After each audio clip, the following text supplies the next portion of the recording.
பாருங்கள் 35 பேர் இருக்காங்களாம்பா ஒரு கிளாஸில் மாணவர்கள். அதில் மேரி என்பவரின் ஓகேங்களா தரவரிசை ரேங்க் வந்து கீழே இருந்து 4வது தான், கடைசியிலேருந்து 4வது. நீங்களே எழுதி பாருங்கள். மொத்தம் 35 பேர் இருக்கானே, எப்படி எழுதிங்க? 1 2 3 35ன்னு எழுதுங்க. கடைசியிலேருந்து 4வது ரேங்க்னா என்ன எழுதி பாருங்கள்.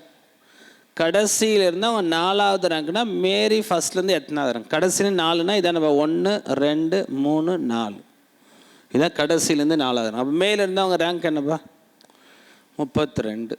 ரைட்டா? இதுதான் நம்ம என்ன பெருசாக யோசிக்காதுன்னு ஒரு ஐடியா சொல்லி கொடுத்தேன். டோட்டல் கொடுத்தாங்கன்னா ஒன்று எக்ஸ்ட்ராவாக ஞாபகம் வச்சுங்க. 35னா 36. ஒரு ரேங்கை மைனஸ் பண்ணிங்கன்னா அவன் கேட்குற இன்னொரு ரேங்கை கண்டுபிடிச்சிடலாம். இவ்வளோதான் விஷயம். இல்லை இதெல்லாம் கூட வேணாம் சார், எதுக்கு, நான் ஒரே ஸ்டாண்டர்டாக இந்த ஃபார்முலாவை போயிடுறேன் சார்னா இப்படி போயிடுங்க, அவ்வளோதான். அப்போ மேரி மேலேருந்து எத்தனாவது ரேங்க்கு? கடைசியிலேருந்து 4. மொத்தமாக அந்த கிளாஸில் 35 மாணவர்கள். 4ல் 1 போச்சுன்னா 3. ரைட்டா?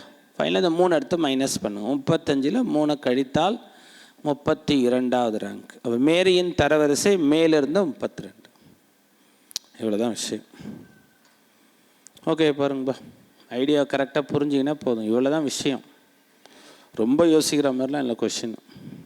நீங்கள் சும்மா அப்படி எழுதி பார்த்தாலும் எனக்கு புரியுது பாருங்கள். கீழேருந்து 4வது ரேங்க்கு 35 34 33 32 தான் கீழேருந்து 4, மேலேருந்து 32. அவ்வளோதான், முடிஞ்சு போச்சு. இப்போ நம்ம போன கொஷினோட கொஞ்சம் ஒரு எக்ஸ்ட்ராவாக ஒரு கண்டிஷனை கூடுதலாக ஆட் பண்ணிட்டான், வேறு ஒன்றும் இல்லை. என்னப்பா சொல்கிறான்? 21 மாணவிகள் அமர்ந்திருந்த வரிசையில். ஒரு வரிசையில் மொத்தம் எத்தனை பேர் இருக்காங்க? நம்ம 21 பேர் உட்காந்துருக்காங்க, கேர்ள்ஸ் இருக்காங்க. அதில் மோனிகா அப்படின்னு ஒரு பர்டிகுலராக ஒரு கேர்ளை பற்றி மட்டும் அவன் சொல்கிறான். இந்த மோனிகாவோட இடம் வந்து பார்த்திங்கன்னா ரைட்லேருந்து, ஓகேங்களா, அதாவது வலதுபுறம் நோக்கி 4 இடங்கள் தள்ளி அமர்ந்த பிறகு அவளின் இடமானது இடது புறத்திலிருந்து 12வதாக அமர்ந்திருந்தாள் எனில் அவளின் முந்தைய இடம் அப்படின்னா அந்த ஓல்டு பொசிஷன் தான் கேட்குறான். இதுக்கு முன்னாடி அந்த 4 பிளேஸ் வலதுபுறம் நோக்கி போகிறதுக்கு முன்னாடி எங்கே இருந்தாங்க, அந்த இடம் வந்து வலது பக்கத்துலேருந்து பார்த்தா எத்தனாவது பிளேஸ் அப்படி கேட்குறோம். லைட்டாக ஏதோ கன்ஃபியூஸ் பண்ணுற மாதிரி தெரியும், பட் ஈஸி தான். பாருங்கப்பா, மோனிகா இங்கே தான் இருக்காங்கப்பா. ரைட்டா? என்ன சீட் நம்பர்லாம் தெரியாது, மோனிகா அங்கே இருக்காங்க. இப்போ என்ன சொல்லுவா? வலதுபுறம் நோக்கி. எதுப்பா வலதுபுறம் நோக்கி? இது வலதுபுறம் நோக்கியா, இது வலதுபுறம் நோக்கியாப்பா? இதுதான் வலது பக்கம், ரைட் ஹேண்டு. கரெக்டா? அப்போ இதுதான் வலதுபுறம் நோக்கி. இது வலது புறத்திலிருந்து, அது ஒன்றே எழுதி வச்சுங்க, எதுக்கு தேவையில்லாத. இது வலது புறம் நோக்கி. ரைட்டாப்பா? இது வலது புறத்திலிருந்து அப்படின்னு சொன்னால் எப்படிப்பா வரணும்?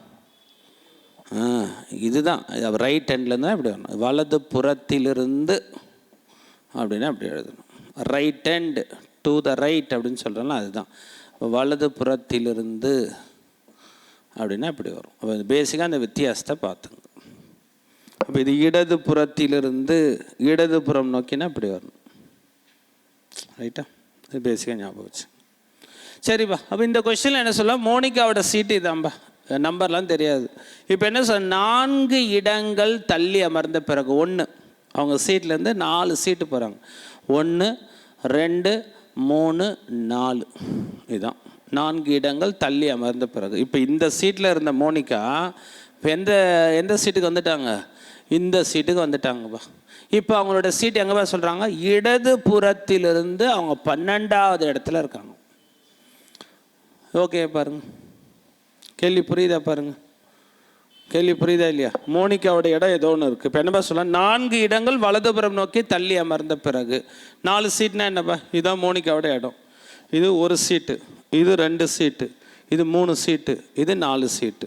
4 இடங்கள் தள்ளி அமர்ந்த பிறகு அவங்க சீட்டு இப்போ எங்கே எப்படி எடுத்தாம்பா? இந்த இடது கோடியிலேருந்து பார்த்தா எத்தனாவது இடத்துல இருக்காங்க? ஆனால் கேள்வி என்ன தெரியாமல் கேட்குறான், அவங்களுடைய பழைய இடத்த பற்றி கேட்குறான், இதுக்கு முன்னாடி இருந்த இடம். அப்போ இதுக்கு முன்னாடி இவங்க இடது கோடியிலேருந்து எத்தனாவது இடத்துல இருந்திருப்பாங்க சொல்லுங்கள்? அவ்வளோதான், முடிஞ்சு போச்சு.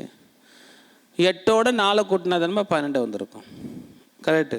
அப்போது இதுக்கு முன்னாடி அவங்க பழைய இடம் வந்து இடது கோடியிலேருந்து 8வது இடம் என்றால் வலது கோடியிலிருந்து இது எத்தனாவது இடம்? இது அம்மா கொஸ்டின் கேட்குறேன். ஒரு கேள்வி என்ன கேட்டிருக்காங்க? அவளின் முந்தைய இடம். முந்தைய இடம்னா பழைய இடம். இதுதான் அந்த 4 இடங்கள் போகிறதுக்கு முன்னாடி எங்கே இருந்தாங்க அதுதான் கண்டுபிடிச்சிருக்கோம்.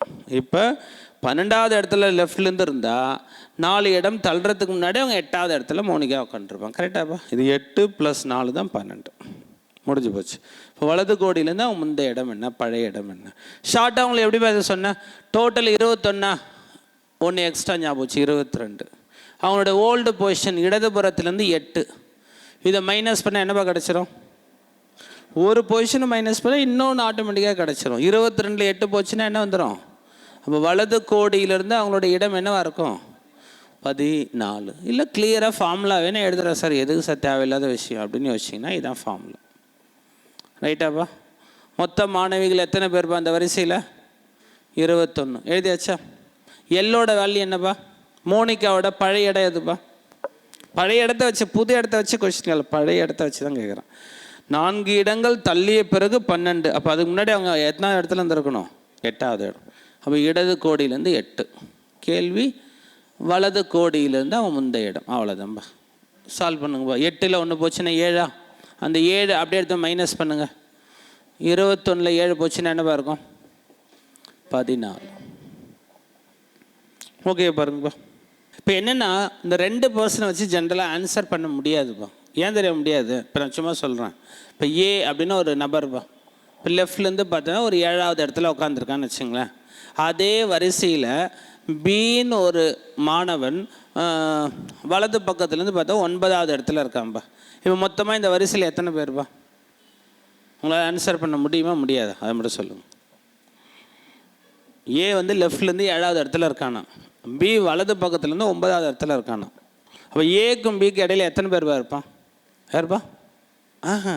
அது எப்போ ஒருத்தவன்னு சொல்ல முடியும்னா, ஏ லெஃப்ட்லேருந்து 7வது இடத்துல இருக்கான், பியும் லெஃப்ட்லேருந்து 9வது இடத்துல. அப்படி சொன்னால் தான் இடையில 8வது ஒரு நபர் இருப்பான்னு சொல்லலாம். ரைட்டா? இப்போ ஒன்றும் இல்லைப்பா. இவங்க லெஃப்ட்லேருந்து பார்த்தா 2வது இடத்துல இருக்காங்க, இவங்க வந்து ரைட்லேருந்து பார்த்தீங்கன்னா 2வது இடம். இப்போ இடையில எத்தனை பேர்ப்பா இருக்காங்க? இப்போ நமக்கு தெரியும். ஒருவேளை கண்டிஷன் தெரியலைன்னா, அவங்க லெஃப்ட்லேருந்து 2வது இடம், அவங்க ரைட்லேருந்து 2வது, இவங்க இடையில 3 பெண்கள் உள்ளனர்னு சொல்கிறேன்ல. இப்போ உங்களால் ஆன்சர் பண்ணலாம். இப்போ இந்த வரிசையில் எத்தனாவதுன்னு கேட்டால் 2, 2, 4, 4 + 3 7 நம்ம ஆன்சர் பண்ணலாம். இப்போ இடைப்பட்ட நபர்கள் இந்த மாதிரி கண்டிஷன் தெரிஞ்சால் தான் 2 பேரை வச்சு சால்வ் பண்ண முடியும். இல்லைனா அந்த கேள்விக்கு உங்களால் ஆன்சர் பண்ண முடியாது. அது புரிஞ்சுக்குங்க. இவங்க இடையில 3 பேர் நம்ம சொல்கிறோம்னா அதை வச்சு சால்வ் பண்ணலாம். அப்போ அந்த மாதிரி கண்டிஷன் கொடுக்கலாம். 2 பேரை வச்சு எப்பவுமே ஆன்சர் பண்ணக்கூடாது. ரைட்டா? பட் இந்த கொஷினை படிப்போம். இந்த கேள்வியில் அவன் என்ன சொல்ல வரான்னு படிக்கலாம். என்னப்பா சொல்கிறான்? ஏ என்ற நபர் இடதுபுறம் சும்மா ஷார்ட்டாக எல்லுன்னு எழுதுங்க. தமிழில் இடதுன்னு எழுதணும், சும்மா ஷார்ட்டாக எல்லுன்னு ஞாபகம் வச்சு. இடதுபுறம்னா நமக்கு தெரியும், லெஃப்ட்டுன்னு தெரியும். லெஃப்ட் ஹேண்ட்லேருந்து பார்த்தா 7வது சீட்டு. இது ஓகே பாருங்க, ஷார்ட்டாக அப்படி எழுதிட்டோம்பா. லெஃப்ட்லேருந்து 7வது இடம். ஏ வந்து அந்த வரிசையில் 7வது இடத்துல உட்காந்துருக்கார் லெஃப்ட்லேருந்து. பி என்னப்பா சொல்கிறான்? பி என்ற நபர் வலது புறத்துலேருந்து 9வது. அப்போ ஷார்ட்டாக 9ன்னு எழுதுங்க. வலது பக்கம்னா 6ன்னு ஷார்ட்டாக எழுது. இது ஓகேவா? எழுதுந்து புரியுதா? ஏ லெஃப்ட்லேருந்து 7வது இடம், பி வலது பக்கத்துலேருந்து 9வது இடம். அடுத்து என்னப்பா சொல்கிறான்? பின்னர் இவ்விருவரும் ஒருவருக்கொருவர் இடம் மாற்றி கொண்டனர். அப்படின்னா என்னப்பா?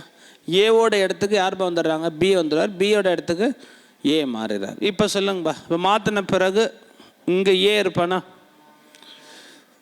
இங்கே யார்ப்பா இருப்பான்? அதே எழுதிட்டுனா இங்கே யார்ப்பா இருப்பாங்க? இங்கே பி இருப்பார். இங்கே யார்ப்பா வந்திருப்பார்? ஏ வந்திருப்பார். ஓகே பாருங்கள், ஏவோட சீட்டுக்கு பி போயிடுறாருப்பா. பியோட சீட்டுக்கு தான் இவ்விருவரும் இடங்களை இடமாற்றி கொண்டனர். அவ்வளோதான், இவ்வளோதான் விஷயம். ரைட்டா? இப்போ நீங்கள் 2 பேரும் இன்டர்சேஞ்ச் பண்ணுறீங்கன்னா என்ன? உங்களோட சேருக்கு அவரில் வந்து உட்காராரு. ஓகே, அவரோட சேரில் நீங்கள் போய் உட்காருங்க. இதான் இடம் மாற்றி கொண்டனர். பாருங்கள், மாற்றின பிறகு இப்படி வந்து இங்கே பி வந்துட்டாங்க, ஏ வந்துட்டாங்க. ஓகேவா? இது கொடுத்த கண்டிஷன்பா. 2 பேரும் சீட்டை மாற்றிட்டாங்க. மாற்றியாச்சா? ஏ இங்கே வந்துடுறாருப்பா, பி இங்கே மாற்றுறது தான் மாற்றி எழுதியிருக்கேன். இது புரியுதா? இதெல்லாம் மாற்றக்கூடாது, இது அப்படியே தான் இருக்கும். ஏவும் பியும் அவங்க சீட்டை மாற்றிக்கிறேன். ஏவோட இடத்துக்கு பியும், பியோட இடத்துக்கு ஏ மாற்றிடுறாங்க. அவ்வளோதான்.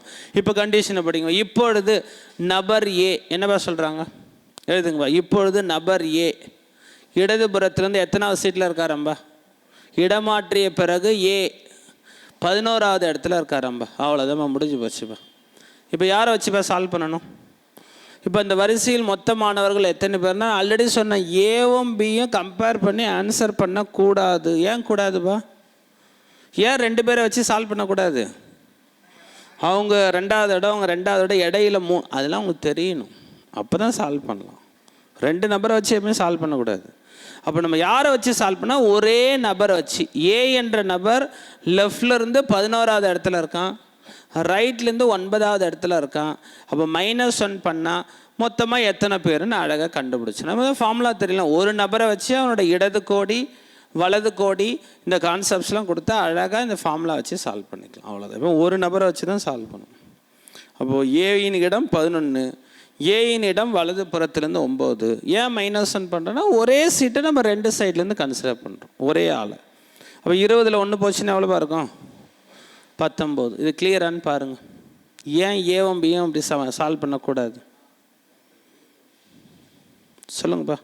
2 பேரை வச்சு சால்வ் பண்ணக்கூடாது, கம்பேரே பண்ணக்கூடாது. அவங்க இடையில எத்தனை பேர் இருக்கான்னு தெரியணும். ஒரு நபரை வச்சு தான் சால்வ் பண்ணணும். அப்போ ஏ லெஃப்ட்லேருந்து எத்தனாவது சீட்டுன்னு தெரியும், ரைட்லேருந்து எத்தனாவது சீட்டுன்னு தெரியும். 2த்தையும் கூட்டுங்க, -1 பண்ணுங்க, அவ்வளோதான். ரைட்டா? மொத்தமாக இந்த வரிசையில் 19 மாணவர்கள் இருக்காங்கப்பா. ஓகே பாருங்கப்பா. ஓகே தானே? கிளியரா?